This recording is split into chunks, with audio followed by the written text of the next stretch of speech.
Hi అండి. Good morning. Welcome to Rupa Lavanya Lahari channel. ఈ ఛానల్‌లో మీరు వింటున్నారు కదా! నాట వెలుగాడితో రొమాన్స్. ఈ స్టోరీలో ఈ పార్ట్ చూసే ముందుగా ఎప్పుడు చెప్పేదే ప్రీవియస్ పార్ట్స్ మిస్ అయిన వాళ్ళు మాత్రం అవి చెక్ చేయండి. అలాగే ఫస్ట్ టైమ్ ఛానల్ చూస్తున్న వాళ్ళు ప్లీజ్ లైక్ చేసి, షేర్ చేసి, సబ్స్క్రైబ్ చేసుకుంటే మరికొంతమందికి మా ఛానల్ వెళ్ళి, మా స్టోరీస్ మరికొంతమంది ఆదరించడానికి అవకాశం ఉంటుంది. సో, ప్లీజ్ ఈ హెల్ప్ మాత్రం మాకు చేసి పెట్టండి. ఇంకా లేట్ చేయకుండా స్టోరీలోకి వెళదాం. 'నా డెవిల్ గాడితో రొమాన్స్' రచయిత రూపా లావణ్య గారు. వాయిస్ లహరి రాజశేఖర్. ఇంకా స్టోరీ. మాకు ఆయన ఏం జరిగిందో చెప్పి బాధను తగ్గించుకోరా అని కల్పన అనగానే గట్టిగా ఏడుస్తూ కల్పనని అతుక్కుపోతుంది మాయా. మాయా కూల్ అంటూ కల్పనను ఇద్దరు ఓదారుస్తూ ఉంటే లోపల తనకి తెలియకుండా ఏం జరుగుతుందో అని డోర్కి చెవి అతికిస్తుంది ఈజిప్ట్ మమ్మీ ఆంటీ. అదే మమత ఆంటీ. మనకి ఆల్రెడీ తెలిసిన మాయా పాస్ట్‌ని డీటెయిల్డ్‌గా కాకుండా కట్టే, కొట్టే తెచ్చేలా చెప్పి, "నేనేం పాపం చేశాను అత్తయ్య? అన్నీ నాకే జరగాలా? ఎప్పుడు ఎవరికీ చెడు జరగాలని కలలో కూడా కోరుకోలేదు నేను. కానీ ఇప్పుడు రోహన్ లేడు. మా అమ్మ అలా భయ అసలు కోమలో నుండి బయటికి ఎప్పుడు వస్తాడో కూడా తెలియని పరిస్థితి. భయ సిట్యుయేషన్ మళ్ళీ మా అమ్మకి తెలిస్తే మళ్ళీ తనకేమన్నా అయితే ఈసారి నన్ను నేను క్షమించుకోలేనత్తయ్య అంటూ గట్టిగా చుట్టేస్తుంది. ముందు నుండి మాయ అంటే అభిమానం, ప్రేమ ఉన్న కల్పన అనులకి ఇప్పుడు మాయ చెప్పిన విషయాలకి వాళ్ళకి కూడా ఆగకుండా కన్నీళ్లు వచ్చేస్తుంటాయి. నిజం చెప్పాలి అంటే కాసేపు ముందు డెవిల్‌తో కల్పన, "నీకు తెలుసా తన పాస్ట్ నుండి బయటికి వచ్చిందో లేదో" అని అడి అని అయితే అడిగింది కానీ, ఎక్కడో లోలోపల హస్బెండ్ కాబట్టి అతని మీద ఉన్న ప్రేమ, అతని జ్ఞాపకాలు, కలిసి ఉన్న క్షణాలు మాయాని నిజంగానే వదిలాయా అని డౌట్ ఉంది. కానీ ఇప్పుడు అసలు రోహన్‌తో ఆమెకి ఉన్న అనుబంధం గురించి మొత్తం తెలిసాక ఆమె గుండెల్లో భారం మొత్తం దిగిపోయింది. ఇంకా ఏది ఏమైనా మాయానే తన కోడలు అని గట్టిగా ఫిక్స్ అవుతుంది. దానికి మధ్యలో వసంత్ వచ్చినా మాయ వెనక్కే నిల్చోవాలి అని అనుకుంటుంది. డెవిల్‌కి మాయానే కరెక్ట్ అని కల్పనతో పాటు అను కూడా గట్టిగా నిర్ణయించుకుంటారు. ఏడవకు మాయ. నీకు మేము లేమా చెప్పు? ఇప్పుడు చెప్తున్నాం విను. నీకు ఎవరి సపోర్ట్ ఉన్నా లేకపోయినా మా ఇద్దరి సపోర్ట్ ఎప్పుడూ ఉంటుంది అంటుంది అను. కల్పన కూడా మాయ కన్నీళ్లు తుడుస్తూ అవునురా, నాకు అను ఎంతో నువ్వు అంతే. ఆ డెవిల్ ఏమన్నా అంటే చెప్పు, చెవి పిండేద్దాం అంటుంది. ఒక్కసారిగా నవ్వొచ్చేస్తుంది మాయా ఫేస్‌లో. ఇలాగే నవ్వుతూ ఉండాలి. సరేనా? అని మళ్ళీ వెంటనే నిన్ను లాస్ట్‌గా ఒకటి అడగాలి మాయా అంటుంది కల్పన. ఏంటి అన్నట్లు చూస్తుంది మాయ మళ్ళీ. అదే ఇందాక నేను వచ్చేటప్పటికి నువ్వన్నావు కదా! ప్రేమించాను అని. నిజంగా నువ్వు మా అజిత్‌ని ప్రేమిస్తున్నావా? అని అడుగుతుంది. ఆ ప్రశ్న అడుగుతారు అని మాయ కూడా ఊహించదు. అలాగే చూస్తుంటే అను కూడా మాయ ఏం చెప్తుందా అని కల్పనతో పాటే ఈగర్‌గా చూస్తూ ఉంటుంది. అది అత్తయ్య అంటుంటే అది నిజం కాకపోతే మాత్రం ఇక నుండి అయినా అజిత్‌కి నువ్వు దూరంగా ఉండడమే మంచిది మాయా. తనకి కూడా నువ్వు హోప్స్ పెంచకూడదు కదా! అర్థమైందా? అని భుజం మీద చెయ్యి వేస్తుంది. హ్మ్. నేను రోహన్‌ని హార్ట్‌ఫుల్‌గానే ఇష్టపడి పెళ్లి చేసుకున్నానో లేదో నాకు తెలీదు అత్తయ్య. కానీ లవ్ చేయాలి, చేసినట్లు నటించాలి అనుకుంటూనే అసలు ఎప్పుడు నేను డెవిల్ లవ్‌లో పడిపోయానో నాకే తెలీదు. కానీ ఇప్పుడు నేను ఆయన్ని అంటే ఆయన అక్కర్లేదులే డెవిల్ అను చాలు అని అను సెటైర్ వేస్తుంది. వదినా అని బ్లష్ అవుతుంది మాయ. చెప్పు అని మళ్ళీ అంటే అదే డెవిల్‌కి ఇప్పుడున్న సిట్యుయేషన్‌లో మాత్రం పూర్తిగా దగ్గరవ్వలేను. నా లైఫ్‌లో ప్రాబ్లమ్స్‌కి అసలు డెవిల్‌తో ఉండడం కూడా కరెక్ట్ కాదనిపిస్తుంది. మమ్మాకి రోహన్ చావుకి కారణం డెవిల్ అని తెలిసిన రోజు ఆమెని ఆపడం కష్టం. భయ్యా లేచినా కూడా ఇక్కడ నన్ను ఉండనివ్వరు. అందరం వెళ్ళిపోతాం మళ్ళీ. వాళ్ళని కాదని వదులుకొని నేను డెవిల్‌తో ఉండలేనత్తయ్య. నన్ను తప్పుగా అనుకోకండి ప్లీజ్. నా సిట్యుయేషన్ చెప్తున్నాను మీతో. అంతే అంటుంది అపాలజెటిక్‌గా. కల్పన, అను ఇద్దరికీ మాయ పరిస్థితి అర్థమవుతుంది. మాయకి చిన్నప్పటి నుంచి కలిసే పెరిగిన రోహన్ మీద రాని ప్రేమ, డెవిల్ అంటే కలిగినప్పుడే అది అంత త్వరగా పోదు అని వాళ్ళకి అర్థమవుతుంది. కానీ అది వాళ్ళు చెప్తే కాదు. మాయ ఇంకా డెవిల్‌ని వాడంతటా వాళ్ళు తెలుసుకోవాలి. అప్పుడే వాళ్ళ మధ్య బలం నిలబడుతుంది. అలా గెస్ ప్రకారం అలాంటి రోజు వచ్చినా కూడా మాయ డెవిల్‌ని వదిలి వెళ్ళదని వాళ్ళ నమ్మకం. మరి ఆ నమ్మకం ఎంతవరకు నిజమవుతుందో ముందు ముందు తెలియాలి. అందుకే ఇప్పుడు మాత్రం చిన్నగా నవ్వి, "అలాగే నీకెలా అనిపిస్తే అలా చేయరా" అనేస్తారు. ఇంకాసేపు మాట్లాడుకుని, "పూనం గురించి బాధపడకు. మనం చూసుకుందాం" అని కల్పన ధైర్యం చెప్పాక, "అత్తయ్య ఆకలి" అంటుంది మాయ. ఒక్కసారిగా కల్పన అనుకి బాధగా అనిపిస్తుంది. "అదేంట్రా? ఇందాక ప్లేట్స్ పట్టుకుని వెళ్ళావు కదా!" "లేదు లేదత్తయ్య. అవి చెయ్యి జారి కింద పడిపోయాయి. నేనే కాదు, టెన్నులు కూడా పాపం ఏమీ తినలేదు" అంటుంది. "సరే పద" అని వెంటనే లేపి మళ్ళీ ఇంకో 2 ప్లేట్స్‌లో భోజనం ఇస్తుంది కల్పన. పైకి వెళ్ళడానికి మాయ మళ్ళీ టెన్షన్‌గా చూస్తూ ఉంటే, కల్పన చెవిలో ఏదో చెప్పగానే పక్కుమని నవ్వుతుంది మాయ. అదంతా కోపంగా చూస్తూ ఉంటుంది మమ్మత. వాళ్ళ నవ్వులు, జోకులు, ప్రేమలు చూసి కళ్ళు మంట పెట్టేస్తూ ఉంటే, వెంటనే అవన్నీ రూమ్‌లో ఉన్న రియాకి, ఆఫీస్‌లో ఉన్న వీరేంద్రకి ఫోన్‌లోనే చెప్పాలని పరిగెడుతుంది. కోపంగా ఉన్నప్పుడు, పగతో మోసం చేద్దామని వచ్చినప్పుడు కూడా బాగానే ఉన్నాను. కానీ ఇప్పుడేంటి? ప్రేమించాను అని చెప్పాక డెవిల్‌కి ఎదురుపడాలి అంటే ఎంత టెన్షన్‌గా ఉంది అని చేతిలో ప్లేట్స్ వణుకుతూ ఉంటే, అడుగులు మెల్లిగా వేస్తూ పైకి వెళ్తూ ఉంటుంది మాయ. "వెళ్ళు వెళ్ళు, ఇక నుండి నీకు జింతాత చిత్త చిత్త జింతాతాత నే" అని వినిపించి పక్కకు చూస్తే, చీర కుర్చీలు పైకెత్తుకుని మరీ స్టెప్స్ మీద కోతిలా గెంతుకుంటూ తన పక్కనే వస్తూ కనిపిస్తుంది మాయ అంతర్. "ఒసేయ్! అసలే టెన్షన్‌లో ఉంటే నువ్వెందుకే మధ్యలో వచ్చి ఇంకా టెన్షన్ పెంచుతావు? పోవే ప్లీజ్, నీకు దండం పెడతా" అంటుంది మాయ. అంతర్. "అవునా? పెట్టవే పోతా" అంటుంది. "ఏంటి? పెట్టాలా?" అంతర్. "అదే పెడతా అన్నావుగా, పెట్టు, వెళ్ళిపోతా" అంటున్నా.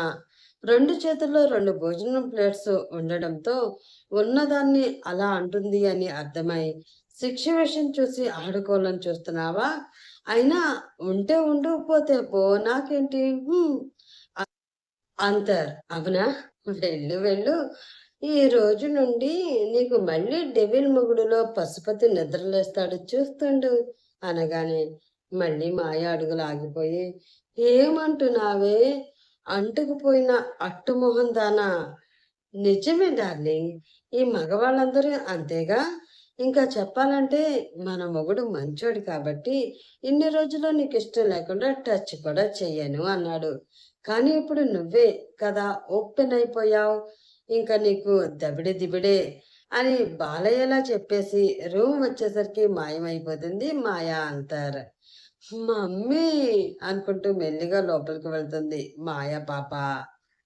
మీద కూర్చుని చేతికి ఉన్న బ్యాగ్ తీసుకుని గాయం తగ్గిందో లేదో చూసుకుంటూ డాక్టర్ చెప్పినట్లు చేతిని పైకి కిందకి లిఫ్ట్ చేస్తూ టెస్ట్ చేసుకుంటూ ఉంటాడు డెవిల్.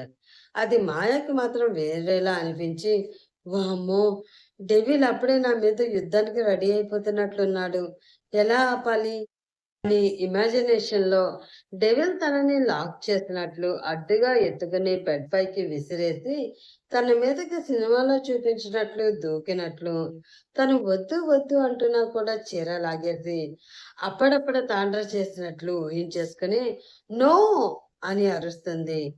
"ఓయ్" అని అరుస్తూ ఉలిక్కిపడి చూస్తాడు డెవిల్. "ఏం లేదు, లంచ్ తెచ్చాను" అని కంగారు కనబడనివ్వకుండా ప్లేట్ ఇస్తుంది. మాయని వియ్యటిగా చూస్తూ అప్పటికే చాలా సేపటి నుంచి ఆకలిగా ఉండి ఇంకేం అనకుండా ప్లేట్ అందుకుని తినేస్తూ ఉంటాడు డెవిల్. అనుకుని సొబ్బల కూర్చుని మాయా కూడా తింటూ, అయినా నేనెందుకు భయపడాలి? ఇందాక అత్తయ్య చెప్పినట్లు నేను డెవిల్‌కి భయపడకూడదు. ఇక నుండి నా స్టైల్‌లో బాగా ఏడిపించాలి. ఎలాగో నాకు అత్తయ్య, అనుల సపోర్ట్ కూడా ఉంది. పోవడమే లేటు. వెంటనే బాడీ పోస్చర్ మార్చేసి, తనకి నచ్చినట్లు ఫ్రీగా సెటిల్ అయ్యి, బిందాస్‌గా ఎంజాయ్ చేస్తూ తినడం స్టార్ట్ చేస్తుంది. ముందుగా ముందు అంతగా పట్టించుకోడు డెవిల్. కానీ మాయ మామూలుగా ఉంటే, అది మాయ ఎందుకవుతుంది? హ్మ్. అనుకుంటూ కల్సన తనకి ఇష్టమైన పచ్చడి వేస్తే, వేళ్ళతో సహా లీక్ చేస్తూ డెవిల్‌కి చిరాకు తెప్పిస్తుంది. తినేసాక కూడా ఊరికే ఉండకుండా ఎప్పుడూ లేనట్లు రూమంతా తెగ గెంతుకుంటూ తన థింగ్స్ అన్నీ నచ్చిన ప్లేస్‌లో సర్దుకుంటూ ఓవర్ చేస్తుంటే ఇందాక నుంచి చూస్తున్నా. ఏంటి? ఓ తిప్పుకుని తిరుగుతున్నావు? బలిసిందా? అవును. అయితే ఏంటి? అనగానే నిన్ను అని అడుగు ముందుకు వేస్తాడు డెవిల్. అత్తయ్య! అంటుంది మాయ. పాపం డెవిల్ అడుగు అక్కడే ఆగిపోయి టెన్షన్‌గా డోర్ వైపు చూస్తాడు పాపం. డెవిల్ కళ్ళలో టెన్షన్ చూసి మాయ పాప లోపల జుంబారే ఆ జుంబారే అంటూ డాన్స్ చేస్తూ ఆహా! శ్యామ్ 'గల్లీ బాయ్' మూవీలో 'రణవీర్ సింగ్ అప్నా టైమ్ ఆ గయా' అంటుంటే ఏమో అనుకున్నా కానీ, ఈ ఫీల్ ఇంత బాగుంటుందా? నువ్వు తగ్గకు, రెచ్చిపో. నీ వెనక అత్త, వదిన ఉన్నారు. కావాలంటే రాజీని కూడా దించేద్దాం అనుకుని, అది అలా రా దారికి. ఇంకోసారి కానీ నా మీద అరిచావో అని కుడి చేతి చూపుడు వేలు చూపించిన నెక్స్ట్ సెకండ్ మరో మాట రాకుండా 4 పెదవులు కలిపేస్తాడు డెవిల్ బాబు. అని గింజుకుంటూ ఉన్నా కూడా మరింతగా దగ్గరికి లాక్కొని తల కూడా కదపకుండా చేతిని ఆమె మెడ వెనుక వేసి పట్టుకుంటాడు. ఇంకో చెయ్యి ఆమె చీర చెదిరిన నడుము మీదకి చేరి ఎప్పుడులా కాకుండా స్మూత్‌గా వేళ్ళతో రాస్తూ ఉంటాడు. పెదవులు వదలకుండానే ఇప్పుడు చెప్పు. ఇందాక ఏదో అరుస్తూ వేలు కూడా చూపించావు కదా! అంటాడు. పాపం ఇంకేమంటుంది మాయ. అతని వీపు చుట్టూ చేతులు వేసి కొట్టి, కొట్టి, కొట్టి అలుపు వచ్చి ఆగిపోతుంది. గాఢంగా మొదలైన ముద్దు మెల్లిగా మారుతూ ఉంటుంది. అది మాయకి కూడా తెలుస్తూనే ఉంటుంది. కానీ కదలడానికి లేక అలాగే బిగుసుకు ఉండిపోతుంది. డెవిల్ మాత్రం ఆమె అధరామృతం ఆస్వాదిస్తూ మెల్లిగా ఆమెను మైకంలోకి తీసుకువెళ్ళిపోతాడు. అతని చెయ్యి ఆమె నాభి మీద చేస్తున్న సయ్యాటకి ఆమె నరనరాలు ఉత్తేజితం అవుతూ గట్టిగా అతని వీపుని ఆమె గోళ్లతో పట్టేస్తుంది. ఆమెలో వస్తున్న మార్పు తెలిసి చిన్నగా నవ్వుకుంటూ తల వెనుక చేతిని కిందకి తెస్తూ ఆమె చెంపలను పట్టుకుని మరింత ప్రేమగా అపురూపంగా పట్టుకుంటాడు. ఆ క్షణంలో ఇద్దరికీ వేరే ఏమీ గుర్తురావు. ఒకరి సన్నిధాన్ని ఒకరు అనుభూతి చెందుతూ ముద్దులో ఇంకాస్త ముందుకు వెళ్తారు. హోటల్లో జరిగిన మధుర క్షణాలే గుర్తు వస్తూ ఉంటాయి ఇద్దరికి. పెదవుల యుద్ధం నాలుకల కొనలకి చేరిన క్షణం, ఆమెలో ఉన్న నిర్లిప్తత, ఆమెలో మనసు పొరల్లో దాగున్న బాధ, అతని ప్రేమ ముందు దూది పింజలా ఎగిరిపోతాయి.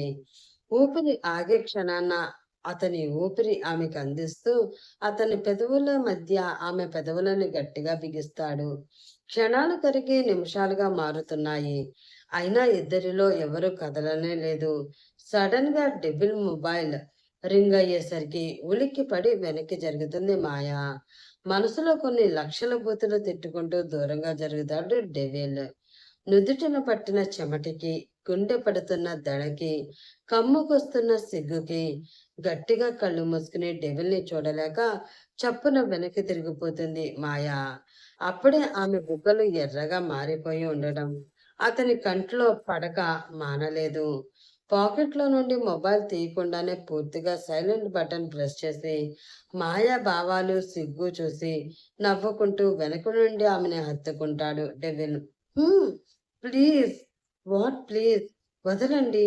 అండి కాదు వదులు. అని ఆ మూమెంట్‌లో కూడా కరెక్ట్ చేస్తూ ఉంటే, నవ్వు వస్తున్నా బలవంతంగా ఆపుకుంటుంది మాయ. ఓకే. వదులు ప్లీజ్. నో. నాకు ఇష్టం లేకుండా టచ్ చేయను అన్నావు. మళ్ళీ ఇదేంటి? గొంతులో కోపం కన్నా సిగ్గే ఎక్కువ తెలుస్తూ ఉంటే, అది ముద్దుకి ఎక్స్‌ప్రెషన్ కానీ ఎందుకు? నా ఇష్టం. ఆమె భుజం మీద మీసంతో రాతలు మొదలుపెడితే, అది ఇంకెక్కడికి దారితీస్తుందో అని, "ఆ! వస్తున్నా అత్తయ్య" అంటూ కల్పన పిలవకపోయినా, బలమంతా వాడి డెవిల్ చేతిని విడిపించుకొని కిందకి పరిగెడుతుంది మాయ. మొహంలో నవ్వు, బుగ్గలో సిగ్గు, ఎర్రగా కందిన పెదవి. ముందు రోజు ఉన్న బాధ ఏ కోసాన కనిపించక, తుళ్ళుతూ కిందకి పరిగెడుతూ వస్తున్న మాయ ముందు సడన్‌గా ఎర్రటి కళ్ళతో ప్రత్యక్షమవుతుంది రియా. రియా? యెస్, రియానే. How dare you! అంటుంది పళ్ళు దవడలు బిగిస్తూ.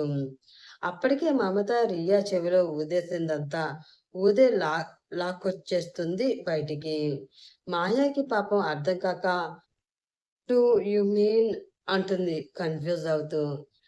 పెదవి మీద ఎర్రగా మెరుస్తూ ఉన్న పంటిఘాటు మీద గట్టిగా నొక్కి, "దీనికోసం అడుగుతున్నా" అంటుంది ఏం జరిగిందో ఊహిస్తూ. మాయ మొహం భయంతో కొంత, ఎంబారసింగ్‌తో ఇంకొంచెం ఎర్రగా అయిపోయి కంట్లో నీళ్లు తిరుగుతాయి. లాభం లేదు. మమత వీరందలకి మాత్రమే కాదు, రియాకి కూడా స్పాట్ రెడీ చేయాలో ఏంటో. మంచి ఐడియా ఇవ్వండి పిల్లలు. వీళ్ళకి ఎలా బుద్ధి చెప్తే బాగుంటుందో మీ ఐడియాలు చెప్పండి అని రూప గారు అడుగుతున్నారండి. మీకు కూడా మంచి ఐడియాలు ఉంటే కామెంట్ చేసి చెప్పేయండి. మీ ఐడియాల ప్రకారం కూడా వెళ్తారేమో మరి. కంప్లీట్ అయిపోయిన స్టోరీకి ఎలా వెళ్తారో చూద్దాం. అలాగే ఈ స్టోరీ మీకు నచ్చితే ప్లీజ్ లైక్ చేసి, షేర్ చేసి, సబ్స్క్రైబ్ చేసుకొని మీ సపోర్ట్ ఛానల్‌కి అందించండి. రేపటి ఎపిసోడ్‌లో మళ్ళీ మీ ముందుకు వచ్చేస్తాను. అప్పటి వరకు by by. Have a nice day friends.